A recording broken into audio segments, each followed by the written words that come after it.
Bom dia, estamos começando o nosso Na Hora do Café desta terça-feira. Já estamos no dia 26 de maio. Aos poucos parece que nós estamos saindo de um imenso pesadelo. Parece que estamos rompendo um estágio muito forte e de um período que seguramente vai marcar a vida de todas as pessoas, que é esse período desse pesadelo. Então nós também, aqui no canal de Brasília, estamos nos ajustando. O IETS passará a ser às 10 da noite, isso já foi um consenso. Agora nós estamos vendo o novo horário do Na Hora do Café, que provavelmente, veja bem, provavelmente passe a ser veiculado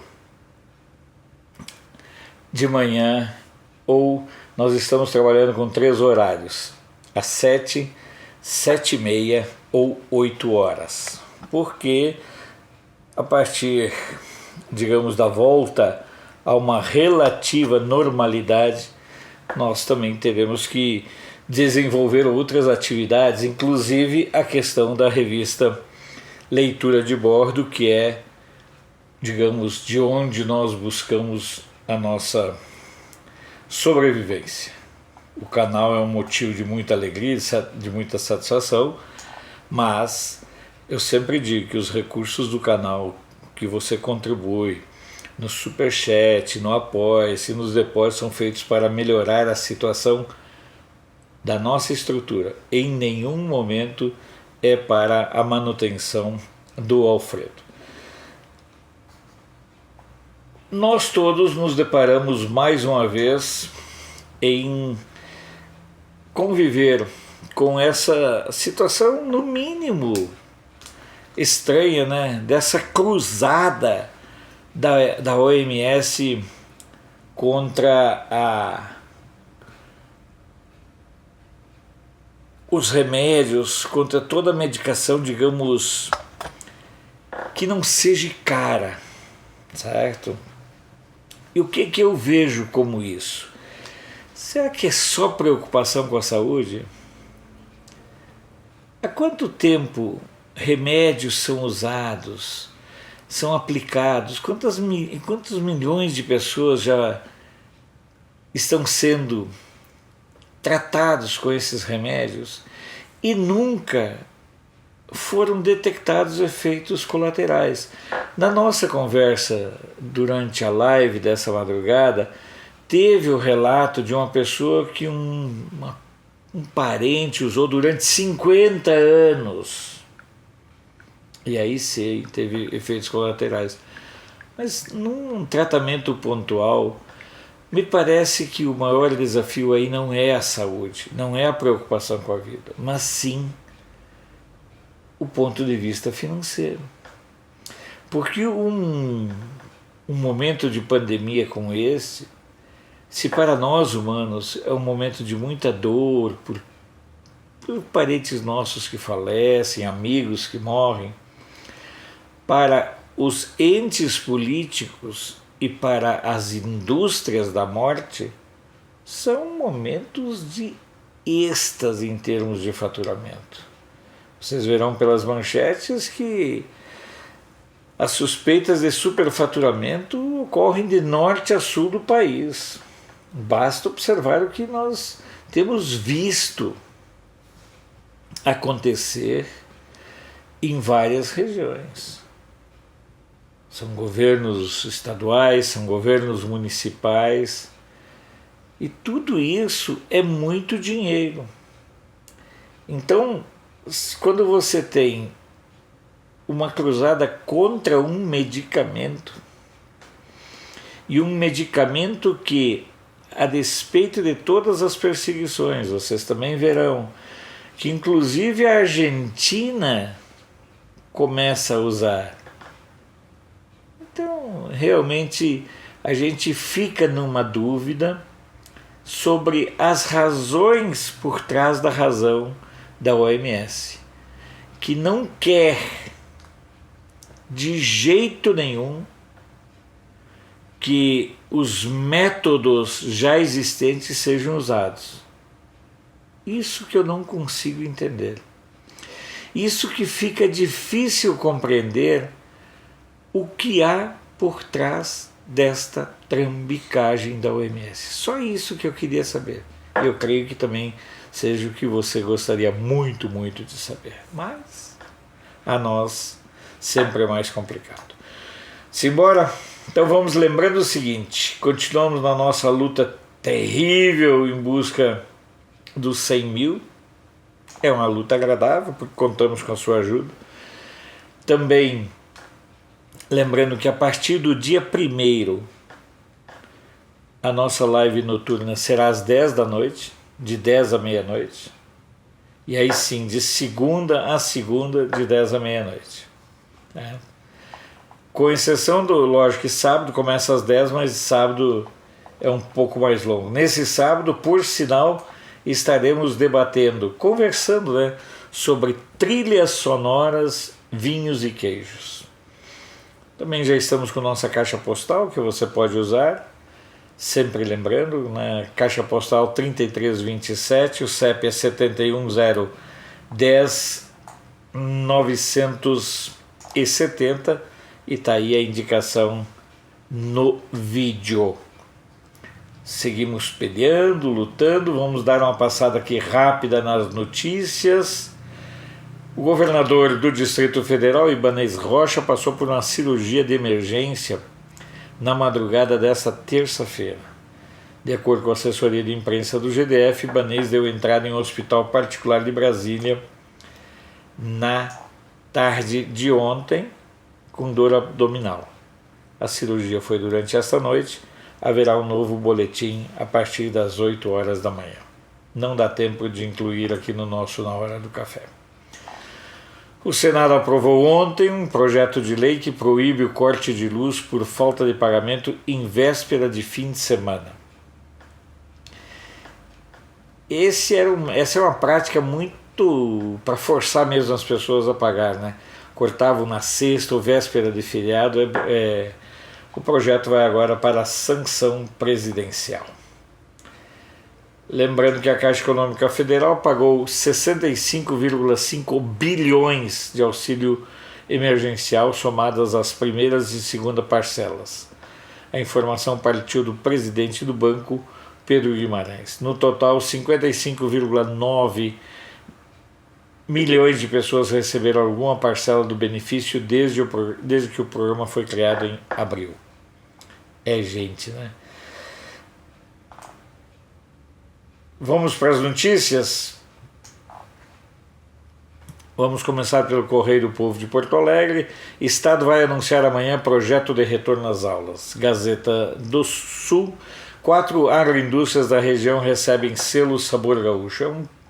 É uma iniciativa lá no Rio Grande do Sul para valorizar produtos regionais, mas dentro de certos critérios de diversidade, de originalidade, de rigor também.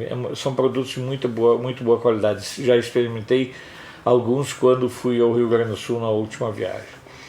Jornal NH, depois da estiagem, municípios começam a recuperar os açudes. Notícias do dia, estudo aponta controle maior da doença em Santa Catarina.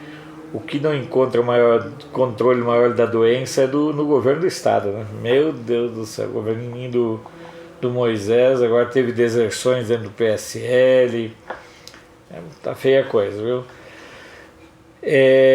Gazeta do Povo, Gazeta do Povo é de Curitiba, décadas de retrocesso, como a Covid-19 vai ampliar a pobreza e a desigualdade no país. Um país que durante décadas não investiu em infraestrutura básica de saneamento, não investiu em moradia, porque chamar Minha Casa e Minha Vida de um programa sério é brincadeira, Então, realmente é uma coisa assim que a conta chega. Não fizeram hospitais, fizeram estádios para a Copa do Mundo, e ao longo dos anos também não investiram em infraestrutura.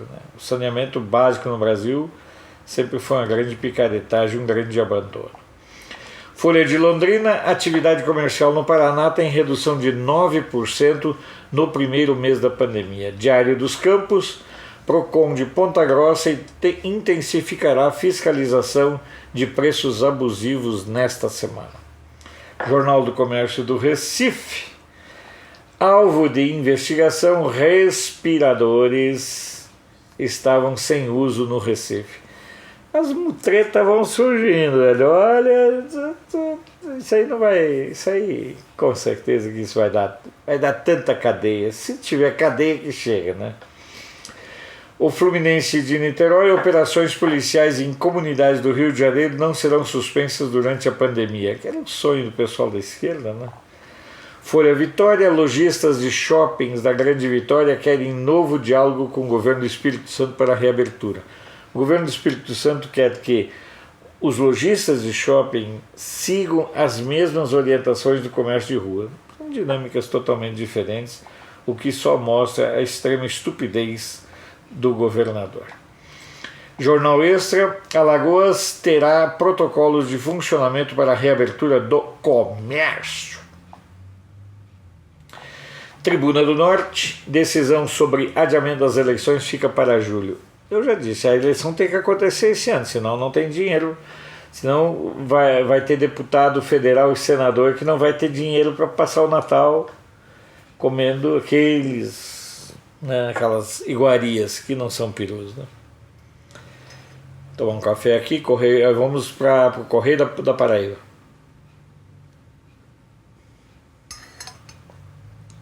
Dá saudade de tomar um cafezinho assim. Campina Grande antecipa feriados, suspende transportes e adia reinício das aulas. Depois tem outra chamada sobre isso. Agora eu queria entender qual é a lógica de antecipar feriados se está tudo fechado. Mas sabe, eles criam certos modismos e os jumentos vão todos atrás. É impressionante, os caras criam um modismo e a jumentaiada. Antecipar feriados. Se nada funciona.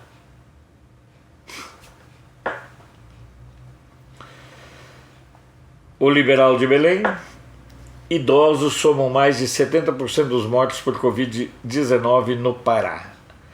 A região de Itabuna, antecipar feriado é inócuo e irrita. É isso que eu acabei de falar, né? Tribuna da Bahia, Neto estima que flexibilização, olha só, acontecerá a partir de 20 de junho. Ou seja, os baianos vão ficar confinados em quarentena até 20 de junho. É para fazer uma explosão social. Um cara, lógico, o Neto nunca trabalhou na vida, né? Eu fico me pensando assim, como é que alguém vota num estrupício desses, né? Cruzeiro do Sul de Sorocaba termina nesta terça, hoje, né? Consulta para edital de privatização do aeroporto. A Tribuna de Santos, Covid-19 cresce mais na região do que no estado. Correio Popular de Campinas, Dória anuncia nova prorrogação da quarentena. Tudo errado. Vocês vão ver depois uma matéria, uma chamada lá do La Vanguardia. Espere. Ele vai anunciar amanhã a nova prorrogação, os detalhes, né? Diário do Nordeste, Polícia Federal investiga compra suspeita, Prefeitura nega. Envolve o prefeito de Fortaleza, Roberto Cláudio. Deve ser da turma do Ciro, né? Campo Grande News, deputado fala em clima insuportável, insustentável e gota d'água para deixar PSL. O Renan Contar é adepto, mesmo sendo deputado estadual, ele é da ala que defende, apoia e tem compromisso com o governo, com o presidente Bolsonaro. Atual Amazonas, pandemia pode tirar 484 mil alunos do ensino superior no país, projeta o sindicato. No caso, o sindicato é o Sindicato das Entidades Mantenedoras de Ensino Superior. Lá atrás, há um tempo atrás, a gente também botou uma notícia do Japão que cerca de 40% dos universitários japoneses terão de abandonar os seus cursos. Uma situação assustadora. Estado do Maranhão, apesar da crise na saúde, leilão do aeroporto de São Luís ocorre ainda em 2020. Estado de Minas, Zema pagará restante dos salários do funcionalismo de Minas nesta semana, só não definiu o dia. Diário do Rio Doce, lá de Governador Valadares, inscrições para o Enem seguem abertas até quarta-feira. Tribuna de Minas e Juiz de Fora, Almas, que é o prefeito de lá, né? Estuda antecipar feriado de Santo Antônio. Mas ficou um trocadinho assim, trocadilho interessante, né? Pra que antecipar? Meu Deus do céu. Folha da Manhã de Passos, acidentes domésticos diminuem 18% durante quarentena.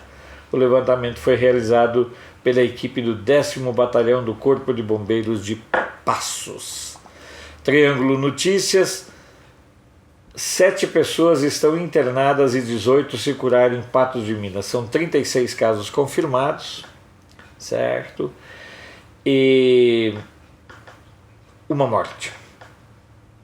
Então, aí essa discrepância, os outros se curaram em casa. Diário de Uberlândia, governo deve disponibilizar medicamentos contra a Covid-19 a 46 cidades mineiras. Das redes sociais, Jornal da Cidade Online, os amigos lá, né? Sempre importante ressaltar e apoiá-los. Veto de Witzel é derrubado na Alerj e Rio agora terá comissão para fiscalizar gastos com coronavírus. Justiça em Foco, desembargador suspende despejo de idoso durante pandemia da Covid-19.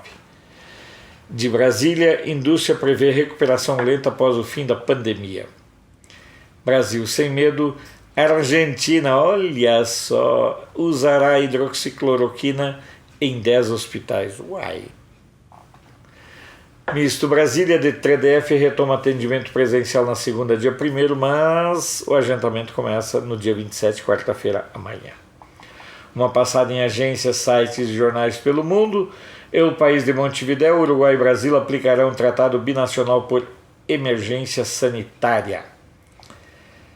O Mercúrio do Chile, recorde de novos contágios acelera a readaptação de leitos para atendimento de emergência. Todo Notícias. A Argentina tem protestos na Praça de Maio e tigres por conta da quarentena. Se agrava a situação na Argentina, né? Você pode ver que pararam de elogiar muito a Argentina. Andina do Peru, detectados casos positivos de coronavírus na estação Metropolitano e no metrô de Lima. Deutsche Welle, governador alemão é ridicularizado após propor criticado após propor suspensão de medidas anti-coronavírus. Com seu plano de revogar as restrições em seu estado, a partir do dia 6 de junho, líder da Turíngia gera debate sobre o fim de medidas de combate à Covid-19 no país todo.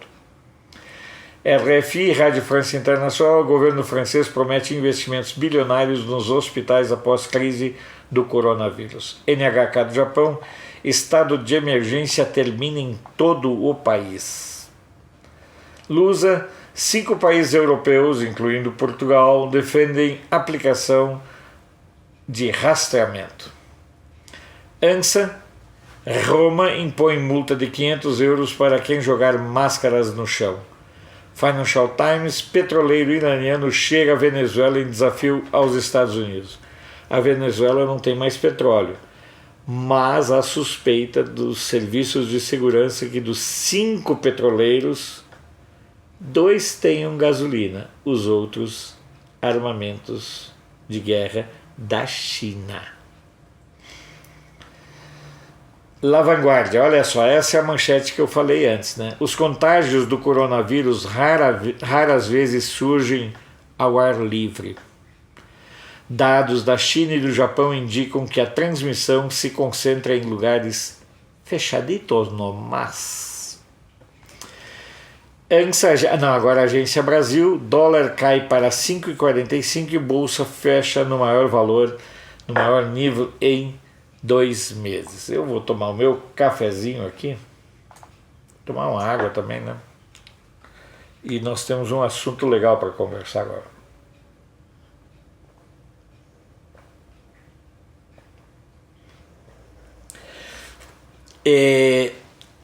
A Folha de São Paulo e o Globo anunciaram ontem que a partir de hoje não estarão mais ali na saída do Alvorada para aquele quebra-queixo, que é uma expressão jornalística, para aquele quebra-queixo com o presidente da República. E alegam falta de segurança, alegam que os militantes pró-Bolsonaro, aquelas pessoas que vão lá para manifestar apoio, atacam os jornalistas. O que eu considero interessante, engraçado e revelador é que esses mesmos santinhos, eles se esmeram na arte de agredir as pessoas. Como é que eles designam nas reportagens os militantes conservadores? Bozos, bolsomínios, gado. Ou seja, quem começou com o confronto não foram os militantes.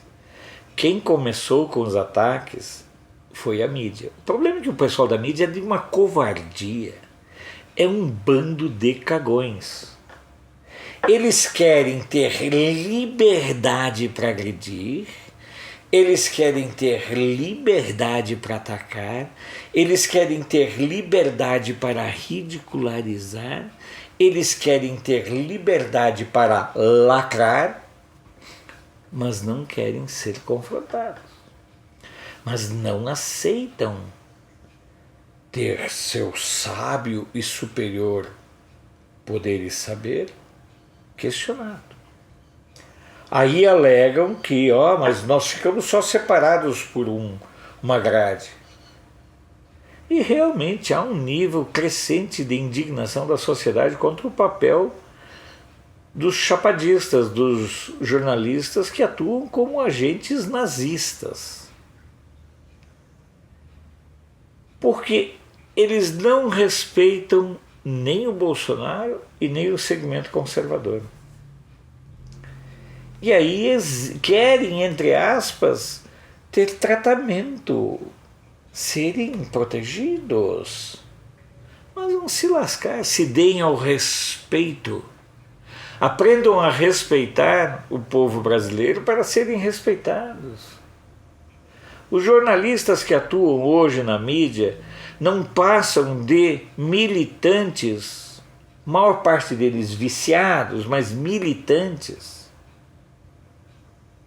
e que atuam de forma desaforada contra o Brasil e contra os brasileiros. Então, se a gente for observar bem e atentamente o que acontece, a sociedade apenas está reagindo a uma série de provocações levianas e irresponsáveis que surgiram dos jornalistas. É aquela história. Não sabe brincar, não desce pro play. Fica em casa.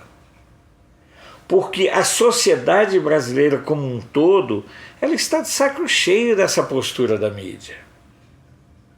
A sociedade como um todo cansou desse jogo torpe, dessa verdadeira picaretagem da mídia, que se presta ao papel de não apenas informar, que é sim a sua missão e que é o que ela menos hoje faz, mas a mídia hoje se presta basicamente para desinformar e atacar tanto o presidente quanto o segmento conservador.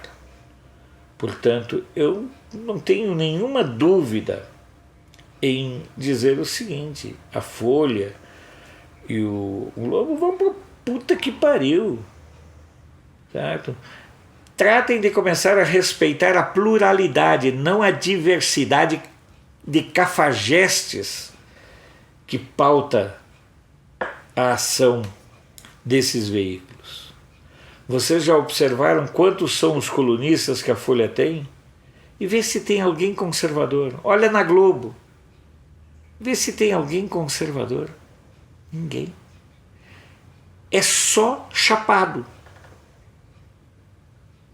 É só gente que destila ódio. E esse pessoal vem falar em democracia? E esse pessoal que só sabe bajular ladrão, assassino, vem falar contra o segmento conservador e contra o presidente da República? Ora, por que não se abrem para a pluralidade? Sabe por quê? Um jornalista desses mequetrefa que tem aqui em Brasília e que tem um site aí, um dia ele me disse: Alfredo, eu jamais vou abrir espaço para alguém conservador falar. Sabe por quê? Porque tem medo. Porque não tem fundamentação na sua linha de raciocínio, porque é um imbecil. Sabe? E eu fico pasmo, porque são pessoas que vivem mamando nas tetas do GDF. E essa situação não aconteceu só com um jornal só. Vários chegam e falam assim: pô, Alfredo, eu gostaria de que você escrevesse no meu jornal, mas aí eu tenho medo de perder apoio de fulano, fulano e fulano. Será que você poderia dar uma aliviada nos seus artigos para a gente poder publicar? Eu disse: não alivio. Não vou abrir mão do que eu penso. Então, o que a mídia precisa de uma vez por todas se dar conta e aprender é que nós cansamos de ser ridicularizados por essa mídia. Ninguém defende a agressão. Mas se é lamentável qualquer risco de agressão física, o que dizer então da agressão cotidiana, sistemática e reiterada nos textos, na postura, nas coberturas que essa mídia faz? A agressão, ela sempre parte de um princípio. E podem ter certeza que nesse caso também a agressão não partiu da sociedade, mas ela funciona como uma reação da sociedade contra uma sistemática de agressões que vem sendo praticadas exatamente pela mídia. Porque a mídia foi a grande derrotada de 2018, está sendo a grande derrotada no dia a dia e se encaminha para ser de novo derrotada em 2022. E isso deve doer nesta cambada que eu vou te contar. Tenhamos todos um bom e abençoado dia. Nos vemos durante o decorrer desse dia. À noite tem a nossa live da meia-noite, que é quase que uma reunião de amigos que sempre estamos ali trocando informações. Na nossa live você não precisa pagar para participar. Na nossa live você não precisa pagar para não ser xingado. Então, se achegue sempre à meia-noite aqui no canal de Brasília. Um abraço, um bom dia e até amanhã.